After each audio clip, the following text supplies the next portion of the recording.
നമ്മൾ ഡോക്ടർമാരുടെ ക്ലിനിക്കുകളിൽ മിക്ക ദിവസവും രോഗികൾ പറയാറുണ്ട്, എനിക്ക് തൈറോയിഡിന് അസുഖമുണ്ട്, അല്ലെങ്കിൽ ഹൈപ്പോ തൈറോയിഡിസം ഉണ്ട്, ഹൈപ്പർ തൈറോയിഡിസം ഉണ്ട് എന്നൊക്കെ. മെയ് 25 ലോക തൈറോയിഡ് ദിനം. 2025 thyroid disease and artificial intelligence എന്ന വിഷയമാണ് ചർച്ച ചെയ്യപ്പെടുന്നത്. നമസ്കാരം, ഞാൻ doctor Ashwathy B Nair. IHMA Spandanam health talk സീരീസിലേക്ക് എല്ലാവർക്കും സ്വാഗതം. എന്താണ് തൈറോയിഡ് ഗ്രന്ഥി? മനുഷ്യ ശരീരത്തിലെ കഴുത്തിന് മുൻഭാഗത്തായി സ്ഥിതി ചെയ്യുന്നതാണ് തൈറോയിഡ് ഗ്രന്ഥി. ഇവയ്ക്ക് റൈറ്റ് ആൻഡ് ലെഫ്റ്റ് ലോബുകളുണ്ട്. ഇടതും വലതുമായ ഓരോ ലോബുകളും അത് തമ്മിൽ ബന്ധിപ്പിക്കുന്ന ഇസ്തമസ് എന്ന ഭാഗവുമുണ്ട്. തൈറോയിഡ് ഗ്രന്ഥിക്കുള്ളിൽ ഫോളിക്കുലർ സെൽസ് എന്ന് പറയുന്ന കോശങ്ങളുണ്ട്. ഈ കോശങ്ങളിൽ നിന്നാണ് തൈറോയിഡ് ഹോർമോൺസ്, അതായത് തൈറോക്സിൻ എന്ന് പറയുന്ന ഹോർമോണുകൾ ഉൽപ്പാദിപ്പിക്കപ്പെടുന്നത്. ഏതൊക്കെയാണ് ഈ ഹോർമോണുകൾ? ട്രൈ ഐഡോതൈറോണിൻ എന്ന് പറയുന്ന T3യും തൈറോക്സിൻ എന്ന് പറയുന്ന T4ഉമാണ്. നമ്മുടെ ശരീരത്തിലെ എല്ലാ കോശങ്ങളിലും അവയവങ്ങളിലുമൊക്കെ ഈ തൈറോയ്ഡ് ഹോർമോണുകൾക്ക് പ്രവർത്തനങ്ങളുണ്ട്. രക്തത്തിലെ T3, T4 തൈറോയ്ഡ് ഹോർമോണുകളുടെ അളവ് നിയന്ത്രിക്കുന്നത് ഹൈപ്പോതലാമസിൽ നിന്ന് ഉൽപ്പാദിപ്പിക്കുന്ന തൈറോയ്ഡ് റിലീസിംഗ് ഹോർമോണും പിറ്റ്യൂട്ടറി ഗ്രന്ഥിയിൽ നിന്ന് ഉൽപ്പാദിപ്പിക്കുന്ന തൈറോയ്ഡ് സ്റ്റിമുലേറ്റിംഗ് ഹോർമോൺ അഥവാ TSH എന്ന് പറയുന്ന ഹോർമോണുമാണ്. തൈറോയ്ഡ് ഹോർമോണുകളുടെ പ്രവർത്തനങ്ങൾ എന്തെല്ലാം? നമ്മുടെ ശരീരത്തിൽ കാർബോഹൈഡ്രേറ്റ്, പ്രോട്ടീൻ, വൈറ്റമിനുകൾ, കൊഴുപ്പ് എന്നിവയുടെ ആഗിരണവും അതിൻ്റെ അളവ് ശരിയായ രീതിയിൽ നിലനിർത്തുന്നതും സഹായിക്കുന്നത് തൈറോയ്ഡ് ഹോർമോണുകളാണ്. അതേപോലെ തന്നെ സോഡിയം, പൊട്ടാസ്യം, കാൽഷ്യം, ഫോസ്ഫേറ്റ് എന്നീ ധാതുക്കളുടെ അളവ് നിയന്ത്രിക്കാൻ സഹായിക്കുന്നു. അങ്ങനെ എല്ലുകളുടെയും പല്ലുകളുടെയും വളർച്ചയ്ക്കും സഹായിക്കുന്നു. രക്തത്തിലെ RBCകൾ അഥവാ ചുവന്ന രക്താണുക്കളുടെ എണ്ണം വർദ്ധിപ്പിക്കുക, ഓക്സിജൻ ശരിയായ രീതിയിൽ ഉപയോഗിക്കപ്പെടുക, അതേപോലെ തന്നെ ഹൃദയമിടിപ്പിൻ്റെ എണ്ണം നിലനിർത്തുക എന്നിവയ്ക്കും സഹായിക്കുന്നു. ദഹന പ്രക്രിയകൾ ശരിയായ രീതിയിൽ നടക്കുവാനും ശരീരത്തിൻ്റെ ചൂട് നിയന്ത്രിക്കാനും സഹായിക്കുന്നു.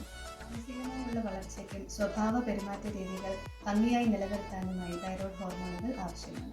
തൈറോയ്ഡ് ഗ്രന്ഥിയുടെ പ്രവർത്തനത്തിലുള്ള വ്യതിയാനങ്ങൾ എന്തൊക്കെ? ഹൈപ്പോ തൈറോയിഡിസവും ഹൈപ്പർ തൈറോയിഡിസവും. രക്തത്തിൽ തൈറോയ്ഡ് ഹോർമോണുകളുടെ അളവ് കുറയുന്നത് ഹൈപ്പോ തൈറോയിഡിസമായും രക്തത്തിൽ തൈറോയ്ഡ് ഹോർമോണുകളുടെ അളവ് കൂടുന്നത് ഹൈപ്പർ തൈറോയിഡിസമായും വരുന്നു.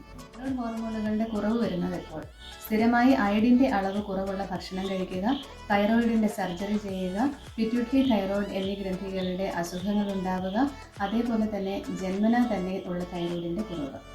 രോഗലക്ഷണങ്ങൾ എന്തൊക്കെ?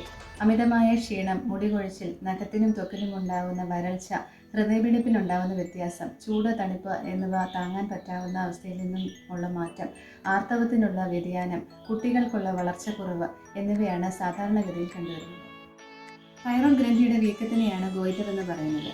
അയഡിൻ്റെ അളവ് കുറവുള്ള ഭക്ഷണം സ്ഥിരമായി കഴിക്കുന്നത് ഗോയിറ്ററിന് കാരണമാകുന്നു. ഹൈപ്പർ തൈറോയിഡിസത്തിൻ്റെ ലക്ഷണങ്ങൾ എന്തൊക്കെ? അമിതമായ ക്ഷീണം, അതേപോലെ പേശികൾക്കുണ്ടാകുന്ന ബലക്കുറവ്, കണ്ണിനുണ്ടാകുന്ന വീക്കം, ഹൃദയമിടിപ്പ് കൂടുക എന്നിവയൊക്കെ. തൈറോയിഡൈറ്റിസ് എന്ന് പറയുന്ന തൈറോയ്ഡ് ഗ്രന്ഥിയുടെ നിർവീക്കവും പുറമേ അല്ലാതെ ഉള്ളിലേക്ക് വളരുന്ന തൈറോയ്ഡ് ഗ്രന്ഥിയുടെ ഗോയിറ്ററായിട്ടുള്ള അവസ്ഥയും ഒക്കെ തൈറോയിഡിൻ്റെ അസുഖങ്ങളാണ്. എന്തെല്ലാം ടെസ്റ്റുകൾ ചെയ്യാം? Free T3, T4, TSH, anti antibodies, thyroglobulin, thyroid scan, CT, MRI എന്നിവ. ശരിയായ രീതിയിൽ തൈറോയ്ഡ് ഗ്രന്ഥിയുടെ പ്രവർത്തനം നടക്കണമെങ്കിൽ അയഡിൻ അടങ്ങുന്ന ഭക്ഷണ പദാർത്ഥങ്ങൾ, അതായത് എല്ലാവിധ മീനുകളും, അതേപോലെ മുട്ട, അതുപോലെ അയഡൈസ്ഡ് ആയിട്ടുള്ള ഉപ്പ് എന്നിവ ഉപയോഗിക്കുക.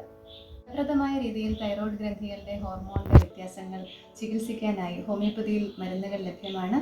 വളരെ ഭംഗിയായി തന്നെ ഹൈപ്പോ തൈറോയിഡിസവും ഹൈപ്പർ തൈറോയിഡിസവും ഒക്കെ ഹോമിയോപ്പതി മരുന്നുകൾ കൊണ്ട് ചികിത്സിച്ച് ഭേദമാക്കാം.